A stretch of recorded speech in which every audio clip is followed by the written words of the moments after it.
বাংলার রাজনীতি এখন এমন একটা জায়গায় পৌঁছেছে যেখানে রাতের অন্ধকার আর রাজনৈতিক প্রতিশোধ প্রায় সমর্থক হয়ে দাঁড়িয়েছে। আগে মানুষ ডাকাতের ভয়ে রাত জাগতো, এখন জাগে রাজনৈতিক হামলার ভয়ে। কোন বাড়িতে কখন হামলা হবে, কার গাড়ি ভাঙা হবে, কে টার্গেট হবে কেউ জানে না।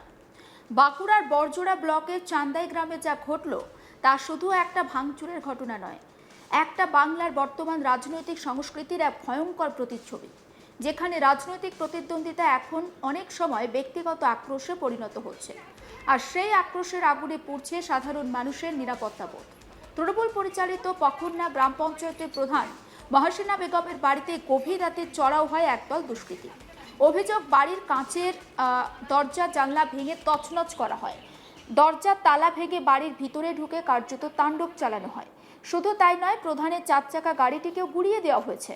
একবার শোনাই পঞ্চায়েত প্রধান মহাসিন বেগম ঠিক কি বলছেন সেই বক্তব্য। প্রথমে আমি ভিতরে ছিলাম, এখানে আমার নুনর ছিল, আমার মা ছিল শুয়ে। হঠাৎ ওরা এসে আমার বাড়িতে ভাঙচুর করতে আরম্ভ করে দিল। ডেলা ফাবর শাবল দিয়ে সব ভাঙচুর করলো। ভাঙচুর করার পর একদম আমার চাবি ছিল, চাবিটা শাবল দিয়ে ভেঙে ভিতরে প্রবেশ করলো। ভিতরে প্রবেশ করে আলমারিতে যা ছিল সব কিছু লুট করে নিয়ে চলে গেল। আবার তরোয়াল নিয়ে এসেছিল। আমরা ওই বাড়িতে লুকিয়েছিলাম বলি তাছাড়া আমাকে জানে মারবার জন্য বেশি করে এসেছিল। আর একটাই অপরাধ, আমার স্বামী তৃণমূল করে, তার জন্য ওরা নতুন করে সাজিয়েছে কেস। 19 তারিখে কেস সাজিয়ে আমার স্বামীকে অ্যারেস্ট করতে এসেছিল ওরা। তার পরিবর্তে আমি 20 তারিখে আমি থানা গিয়েছিলাম জানতে যে আমার স্বামী কি অপরাধ করেছে, যে আমার স্বামীকে অ্যারেস্ট করার জন্য এসেছিলেন। তো আমি জিজ্ঞেস করলাম, ওরা 19 তারিখে কেস করেছে। ওরা বলেছে নাকি আমার স্বামীদের জন্য, আমাদের যতজন নেতা আছে সবারই জন্য বলেছে। ওরা দোকান লুট করেছে, ওরা মেয়েদের উপর অত্যাচার করেছে, ওরা বলেছে যে হাতিয়ার নিয়ে ঘুরে বুলছে। ওরা কি করে ঘুরে বুলবে? ওরা 4 তারিখে রেজাল্ট বেরিয়েছে, 5 তারিখে আমার বাড়িতে আবার হামলা করতে এসেছিল একদিন। সেই দিন থেকে আমার স্বামীকে মারবার জন্য ওরা খুঁজে বুলছে, ওরা পায় না। তার জন্য এত কিছু করছে আমার উপরে, টর্চার। আমাকে জানে মারার জন্য ওরা এসেছিল। হ্যাঁ, আমি প্রধান। আর কেস দিয়েছে বিনা দোষে, কেস দিয়েছে। 21-এ কোনো কেস ছিল না আমার স্বামীদের। ওরা বিনা দোষে, ওরা তৃণমূল করে বলে। আর তৃণমূলের সংগঠনটা তার করার জন্য ওরা মনে করছে এই লোক থাকলে পরে আমরা সংগঠন করতে পারবো না। ওরা বিজেপি লোকরা, ওরা সিপিএম থেকে বিজেপি লোকরা ঢুকেছে, সব বিজেপি লোকরা। আর এখানে আমাদের বিজেপির কোনো ভোটে কোনো পায় না, সব তৃণমূল। তার মধ্যে ওরা মানে সিপিএম থেকে ঢুকেছে, ওরা সব এরকম করছে। এ যেন রাজনৈতিক রাগ মেটানো একটা সিনেমার দৃশ্য, তবে এটা সিনেমা নয়, এটাই এখন বাংলার বাস্তব। সব থেকে তাৎপর্যপূর্ণ বিষয় হলো, হামলার সময় আক্রান্ত তৃণমূল প্রধান নাকি ফোন করেছিলেন স্থানীয় বিজেপি নেতাকে, আর তার উদ্যোগে ঘটনাস্থলে পৌঁছায় পুলিশ। বিজেপির মণ্ডল সভাপতি ধনঞ্জয় গড়াই নিজেই দাবি করেছেন, প্রধানের ফোন পেয়ে তিনি তৎক্ষণাৎ পুলিশকে খবর দেন। এই ঘটনায় পুরো রাজনীতির ভিতরে থাকা অদ্ভুত এক বাস্তবকে সামনে এনেছে। একদিকে তৃণমূল প্রধানের অভিযোগের আঙুল বিজেপির দিকে, অন্যদিকে বিজেপি নেতা বলছেন তিনি পুলিশ পাঠিয়ে প্রধানকে বাঁচালেন। অর্থাৎ রাজনৈতিক সংঘর্ষের মাঝেও স্থানীয় স্তরে এমন এক সম্পর্ক কাজ করছে যা প্রকাশ্যে কেউ স্বীকার করতে চায় না। একবার শোনাই বিজেপি নেতা ধনঞ্জয় গড়াইয়ের বক্তব্য। রাত্রি 11:40-35 নাগাদ আমাকে প্রধান সাহেব ফোন করেন। আমাকে বললো যে এরকম হচ্ছে, ভাঙচুর হচ্ছে। আমার কাছে কোনো খবর নেই। আমি তৎক্ষণাৎ সঙ্গে সঙ্গে পুলিশকে ফোন করি। যত সময় তার তৎক্ষণাৎ পুলিশ পাঠাই, যাতে কোনো রকম কোনো বিশৃঙ্খলা না হয়। কিন্তু আমি বলতে পারি এটার সঙ্গে আমি যেটুকু খবর নিলাম, এটার সঙ্গে আমাদের দলের কেউ কোনো জড়িত নয়। কারণ আজ রেজাল্ট বেরিয়ে ধরুন 19 দিন 20 দিন হয়ে গেল।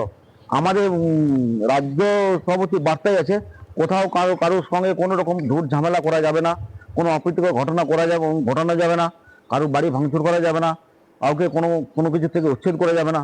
আমরা আমার রাজ্য সভাপতির এবং জেলা সভাপতির আদেশ মেনে আমরা এই কাজ করে যাচ্ছি। আজকে হলো এতদিন হলো আমরা কোনো ঘটনা ঘটেনি। আজ দেখুন, আজ 19 দিন যেমন হলো, একটা কোথাও অপ্রীতিকর ঘটনা ঘটেছে এই এলাকায়? একটা এলাকা ঘটনা ঘটেনি।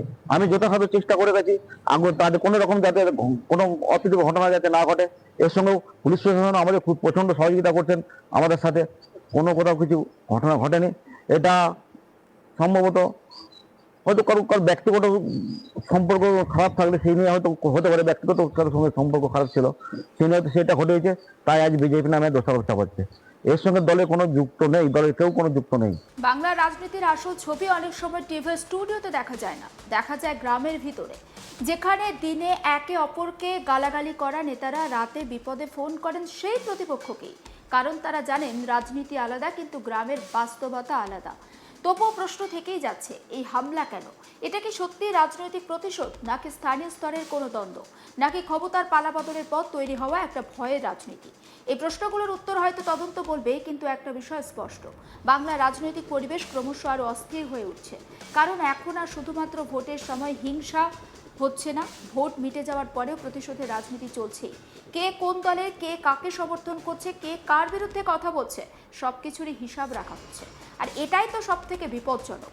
গণতন্ত্রের রাজনৈতিক লড়াই থাকবে, মতভেদ থাকবে, কিন্তু সেই লড়াই যদি বাড়ি ভাঙচুর, গাড়ি কুড়িয়ে দেওয়া, রাতের অন্ধকারে হামলার জায়গায় পৌঁছে যায়, তাহলে সেটা তো রাজনৈতিক সমস্যা নয়, একটা সামাজিক অবক্ষয়।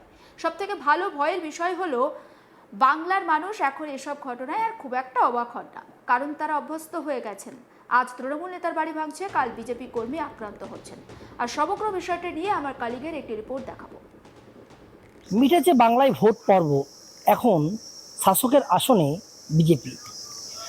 রাজ্যের এই পালা পরিবর্তনের সাথে সাথে যেখানে বিজেপির নেতা কর্মীরা বা যারা উচ্চ পর্যায়ের যারা নেতৃত্ব রয়েছে, তারা একাধিকবার ঘোষণা করছে যে কোনো বিরোধী দল অর্থাৎ তৃণমূল কর্মীকে আঘাত হানা চলবে না, যা হবে গণতান্ত্রিক পদ্ধতিতে। দল যেখানে বারংবার নির্দেশিকা জারি করছে তৃণমূলের কোনো নিচু স্তরের কর্মী গায়ে কোনো আঁচড় কাটা যাবে না, সেই জায়গায় উলটপুলট দেখা গেল বাঁকুড়া জেলার বড়জোড়ার পখন্নাতে বিজেপির যারা কর্মী তাদের বিরুদ্ধে যারা অভিযোগ যে পখন্না গ্রাম পঞ্চায়েত তৃণমূল পরিচালিত যে পঞ্চায়েত প্রধান রয়েছে তার বাড়িতেই অতর্কিতে রাতের অন্ধকারে কিন্তু হামলা চালানো হয় এবং পঞ্চায়েত ওই প্রধান তিনি সরাসরি এই অভিযোগের তীর কিন্তু বিজেপির দিকে সরাসরি অভিযোগ করছেন। যদিও পুরো বিষয়টিকে অস্বীকার করেছে বিজেপি শিবির।